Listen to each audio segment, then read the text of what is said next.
Everyone welcome back to channel. I am Aanchal Pandey. आज से मैं मॉडर्न हिस्ट्री कंटिन्यू कर रही हूँ। तो आज का टॉपिक है 1857 की क्रांति। इसके पहले के टॉपिक्स आपको प्लेलिस्ट में मिल जाएंगे, आप लोग चेकआउट कर सकते हैं। जिन्हें भी क्लासेस के पीडीएफ चाहिए वो कमेंट सेक्शन में ज़रूर कमेंट करें, मैं टेलीग्राम ग्रुप पर इसे अपलोड कर दूंगी। इसके लिए सभी कोई टेलीग्राम ग्रुप ज़रूर ज्वाइन कर लें। ये जो सेशन है वो UP lower PCS, PCS, RO ARO और अपकमिंग सारे एग्जाम्स के लिए बहुत इंपॉर्टेंट है, जो भी जीएस बेस्ड है। तो आप लोग इसे ज़रूर देखें। Hello everyone, welcome back to channel. आज से मैं मॉडर्न हिस्ट्री का क्लास को कंटिन्यू कर रही हूँ। जिन्होंने भी मेरा पहले प्लेलिस्ट देखा है मॉडर्न हिस्ट्री का, वो पिछले टॉपिक्स को कवर कर सकते हैं। आज से मैं 1857 की क्रांति से शुरुआत कर रही हूँ और बाकी आगे के सारे topics one by one cover करती जाऊँगी। तो सबसे पहले उस प्लेलिस्ट के आप अदर टॉपिक को देख सकते हो, उससे नोट्स बना सकते हो, ठीक है। तो आज की क्लास स्टार्ट करने से पहले सबसे पहले मैं एक ओवरव्यू दे देती हूँ कि आज मैं आप लोग को बताऊंगी क्या। तो 1857 की क्रांति क्यों हुई, आज इस बारे में बताऊंगी मैं थोड़ा सा डिटेल उसके बारे में। उसके बाद इसके कारण क्या क्या थे, जिनको मैंने 4 पार्ट में बांटा है। एक राजनीतिक प्रशासनिक कारण, दूसरा आर्थिक कारण, तीसरा धार्मिक कारण और चौथा सैनिक कारण। तो इन आज सिर्फ कारण और 1857 हुआ क्यों, कब हुआ था, इसके टाइम पीएम कौन थे, गवर्नर जनरल कौन थे, ये सारे पॉइंट्स आज आपको पता चलेंगे। तो जिन्हें भी नोट्स बनाना हो, ये मेरा पर्सनल नोट्स है और इससे मुझे काफ़ी फ़ायदा हुआ था, तो मैंने इसी सोर्स को अपनाया है ताकि आपको भी फ़ायदा मिल सके। तो जिन्हें भी नोट्स बनाना है वो स्क्रीनशॉट लेके बना सकते हैं। तो चलिए स्टार्ट करते हैं आज का क्लास। सबसे पहले यहाँ देखिए, मैंने स्टार्टिंग में कुछ पॉइंट्स अलग से लिख दिया है जो कि हर एग्जाम में पूछा जाता है वन लाइनर के रूप में ही। तो 1857 में जो प्रतीक था वो हमेशा याद रखिएगा, रोटी एंड कमल, ये दोनों थे और ये क्वेश्चन पूछे गए क्वेश्चंस हैं, इसीलिए मैंने सबसे टॉप पर इन चारों पॉइंट्स को लिखा है। दूसरा, उस टाइम ब्रिटेन की जो महारानी थी वो विक्टोरिया थी। प्रधानमंत्री ब्रिटेन के पाम स्टन थे। इसमें बहुत ज़्यादा कन्फ्यूज़न होता है, ये मोस्ट इंपॉर्टेंट क्वेश्चन है। जो इंडिया के गवर्नर जनरल थे उस टाइम वो लॉर्ड कैनिंग थे और आगे उनका कार्यकाल भी मैंने मेंशन किया है, 1856 टू 62, 1856 से 62 तक। साथ ही साथ उस टाइम मुगल शासन चल रहा था, तो उसके टाइम इस टाइम मुगल शासक जो थे वो बहादुर शाह जफर थे, ठीक है। अब देखा जाए तो ये कैनिंग के समय जो सैनिक विद्रोह हुआ 1857 की क्रांति से जो फेमस हुआ, वो एक सैनिक विद्रोह माना जाता है, ठीक है, जो कि इतने बड़े स्केल पे हो गया कि बाद में उसने जन विद्रोह का रूप ले लिया। तो अगर क्वेश्चन होता है कि 1857 क्रांति कैसी क्रांति थी, तो ये एक सैन्य विद्रोह थी, ठीक है, इसको हमेशा क्लियर रखिएगा। अब आइए नेक्स्ट पढ़ते हैं विद्रोह का कारण।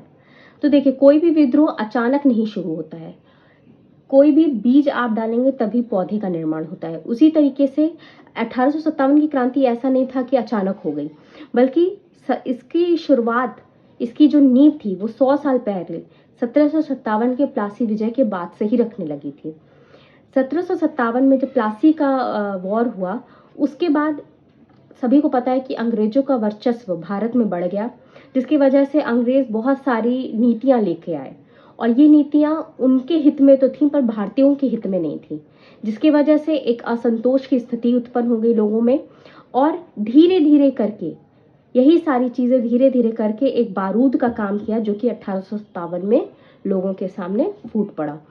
तो विद्रोह का कारण अगर पूछा जाए, अगर वह तत्कालिक कारण न पूछा जाए, तो इसकी शुरुआत 1757 प्लासी विजय के बाद ही शुरू हो गई थी। इन कारणों को मैंने जैसे पहले बताया है कि मैंने 4 भाग में बांटा है। तो जो फर्स्ट है राजनीतिक प्रशासनिक कारण, उसके बारे में डिस्कस करते हैं। देखिए, मैंने यहाँ सारे पॉइंट वाइज सारे लिखे हैं। देखिए, पॉइंट्स में क्या होता है, पहली चीज़ समझ में ज़्यादा आएगा और आप 1-2 बार वीडियो को और देख लोगे या अपना नोट्स बना लोगे तो हमेशा आपके दिमाग में चीज़ें क्लियर हो जाएंगी।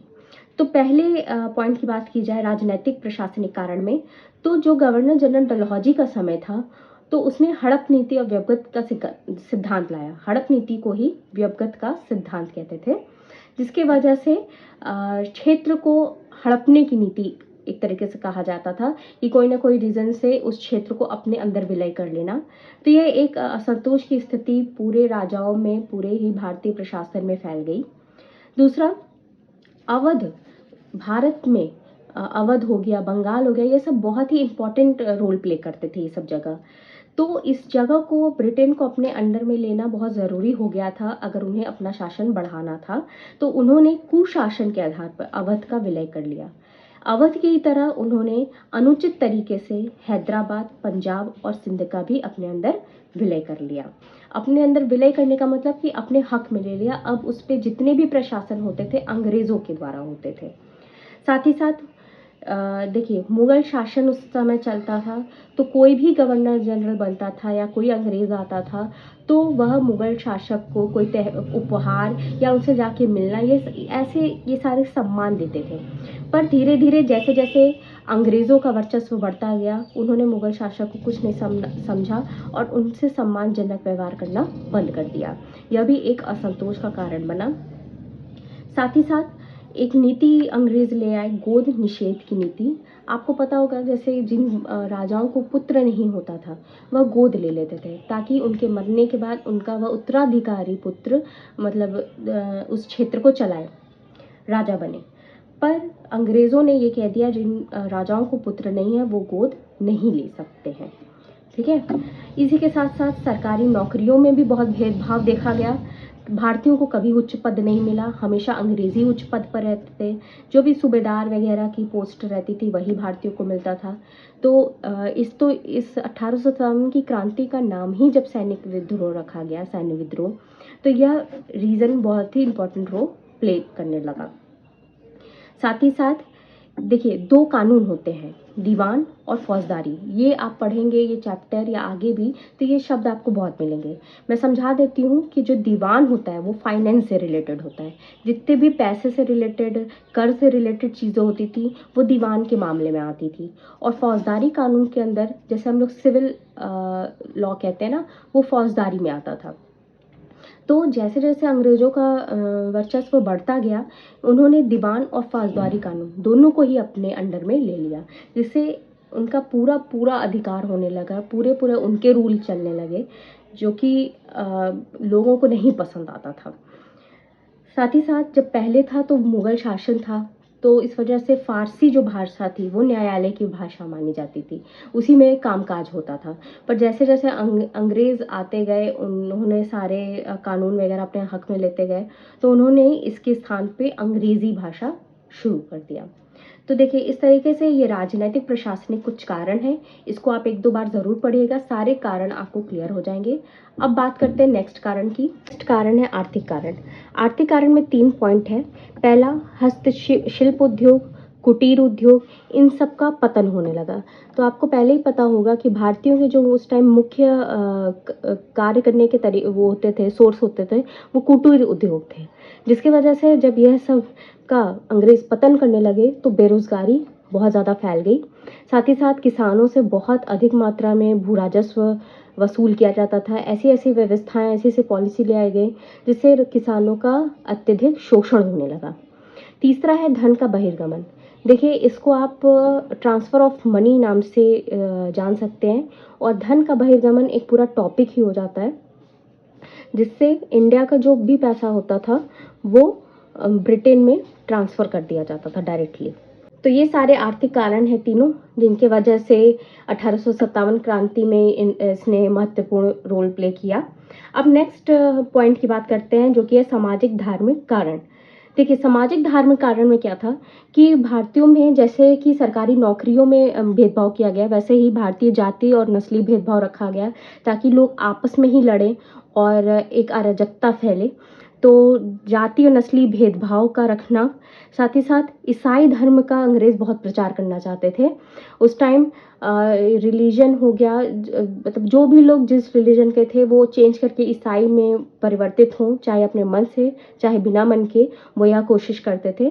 और यहाँ से एक और क्वेश्चन उठता है कि जो ईसाई धर्म का प्रचार की बात है वो 1813 एक्ट से स्टार्ट हुआ, तो ये आप याद रखिएगा। साथ ही साथ एक नेक्स्ट पॉइंट है धार्मिक अयोग्यता एक्ट। देखिए, इस एक्ट में क्या हुआ है कि जो लोग भी जो आदमी या जो पुत्र अपना धर्म परिवर्तित करता है वो उसको अपने पिता की संपत्ति से हाथ नहीं धोना पड़ता। मतलब कि लोग बदल लें अपना रिलीजन, पर ऐसा नहीं होगा कि उनको अपने पिता की संपत्ति न मिले, ऐसा नहीं था। तो ये एक्ट लाया गया ताकि लोग और ईसाई धर्म को अपनाएं। साथ ही साथ कई लोगों का था कि सती प्रथा और विधवा पुनर्विवाह, ये सब जो चीज़ें शुरू हुई, सती प्रथा का अंत और विधवा विधवा पुनर्विवाह, ये भारतीय रीति रिवाजों में हस्तक्षेप माना गया। अंग्रेज़ों के द्वारा भारतीय भाषा हो गई, चाहे सभ्यता संस्कृति हो गई, उसको बहुत तुच्छ समझा जाता था। हर मौके पे उसका अपमान किया जाता था। यह भी लोगों में बहुत बड़ा असंतोष का कारण बना। लास्ट टॉपिक की बात करते हैं, सैनिक कारण। सैनिक कारण में देखिए, सबसे पहले तो सैनिकों की जो अंग्रेज सैनिक थे उनकी तुलना में भारतीय सैनिकों को वेतन भी कम मिलता था और उनके साथ अनेक प्रकार के भेदभाव रखे जाते थे, चाहे वो खान पीन का हो, चाहे रहन सहन का हो। तो ये सारी जो चीज़ें थी, तो युद्ध का तो रीज़न ही था सैन्य विद्रोह, सैनिकों के द्वारा किया गया था। तो ये बहुत इंपॉर्टेंट रोल प्ले किया। साथ ही साथ एक एक्ट लाया गया अंग्रेज़ों के द्वारा, सामान्य सैनिक भर्ती एक्ट। इस एक्ट को याद रखिएगा, सामान्य सैनिक भर्ती एक्ट के थ्रू ये किया गया, ये कैनिंग के समय लाया गया था 1856 में। इसमें जो भी भारतीय सैनिक अपॉइंट किए जाते थे उन्हें अंग्रेज़ों द्वारा कहीं पे भी भेजा जा सकता था। मान लीजिए ब्रिटेन का किसी और देश के साथ युद्ध चल रहा है तो वो अपने मर्जी से बिना उनसे पूछे उनको वहाँ भेज सकते थे। तो ये था सामान्य सैनिक भर्ती एक्ट, जो कि 1856 में कैनिंग के समय आया। तो देखिए, ये जो चारों रीज़न थे, जो अभी उपरोक्त सारे मैंने पॉइंट्स बताए चारों मेन टॉपिक के अंदर, ये सारे रीजंस एक बारूद के ढेर की तरह तैयार हुए जिसमें चिंगारी मात्र लगने की देरी थी। और ये चिंगारी लगी आपके, जो कि तत्कालिक कारण के रूप में जाना जाता है। और ये क्वेश्चन भी आता है कि तत्कालिक कारण क्या था 1857 की क्रांति का।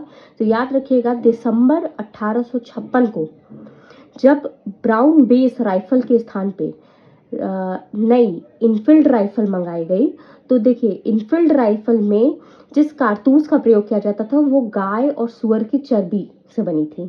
और कारतूस का क्या था कि उसे मुंह से काट कर खोला जाता था और फिर राइफल में भरा जाता था। तो इसे जो हिंदू सैनिक थे उन्होंने अपने धार्मिक की अवहेलना माना और ये सीधे धर्म पर प्रहार उन्होंने माना और उन्होंने मना कर दिया कि हम ऐसे कारतूस का प्रयोग नहीं करेंगे, जिस वजह से एक बहुत ही बड़ा असंतोष की स्थिति, अराजकता एकदम फैल गया सैनिकों के बीच। और यही कारण एक चिंगारी का काम किया जो कि 1757 प्लासी युद्ध के बाद से बना चला आ रहा था।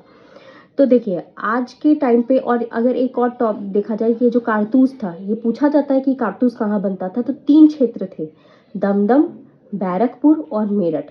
जिसमें से दमदम और बैरकपुर आपका बंगाल क्षेत्र में पड़ता है और मेरठ तो आपको पता ही है। तो ये याद रखिएगा, ये जो कारतूस का निर्माण होता था ये तीनों जगह बनता था। इस तरीके से आज का टॉपिक देखिए कंप्लीट होता है, जिसमें मैंने 1857 की क्रांति के इम्पॉर्टेंट पॉइंट्स बताए, डिस्कस किए। साथ ही साथ इसके कारण के बारे में डिटेल में बताया 4 भागों में तोड़ के।